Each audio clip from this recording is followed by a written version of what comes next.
يشبه ثالث علمي. سؤال: يدرس الطالب السنة الأولى بإحدى الكليات الجامعية 8 مواد دراسية. لا يحق له الانتقال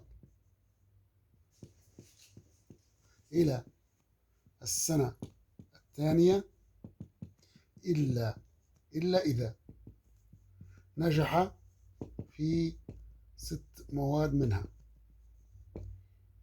على الأقل، فإن عدد الطرق التي يمكن بها للطالب أن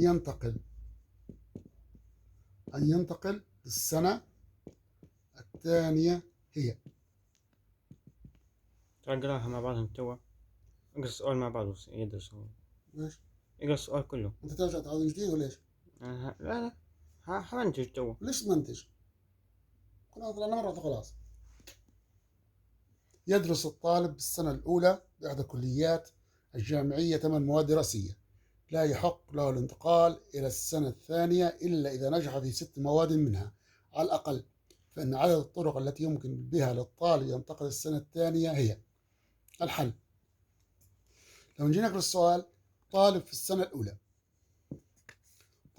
السنة الأولى ينتقل للسنة الثانية في حالة أن نجح في 6 مواد على الأقل. وكم يدرس مادة؟ يدرس 8 مواد. إذن يا إما ينجح في 6 من 8، أو ينجح في 7 من 8، أو ينجح في 8 من 8. مرة ثانية: ينتقل للسنة الثانية من السنة الأولى إذا نجح في 6 مواد على الأقل. شو معنى على الأقل؟ معناه يبدأ من 6 7 8. ليش 8؟ لأن كلهن 8 مواد. هنا 6 من 8 أو 7 من 8 أو 8 من 8. عدد المواد في الأولى 6 من 8 لا يهم الترتيب، أو الحالة الثانية 7 من 8 لا يهم الترتيب، 8 من 8 لا يهم الترتيب. قلنا أو معناها لما نجي نترجمها عبارة عن زائد أو عبارة عن اتحاد. هنجي نقوله هنا 6 من 8 قلنا لا يهم الترتيب، معناه توافيق. إذن عدد الطرق تكون توافيق 8 6 زائد توافيق 8 7 زائد توافيق 8 8. نشوف استخراج توافيق 8 6 بالآلة الحاسبة. هنكتب أول شيء 8.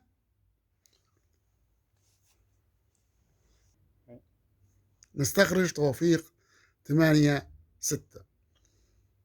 هنقول 8 شفت، ونجي عند القسمة عبارة عن توافيق.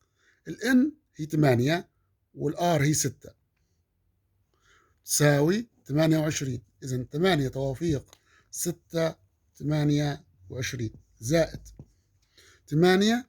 هنقول شفت تقسيم ونحط قيمة الR اللي هي 7 تساوي 8. نجي مرة ثانية زائد 8 شفت N 8 تساوي 1. يصبح المجموع 37. إذن عندها 37 طريقة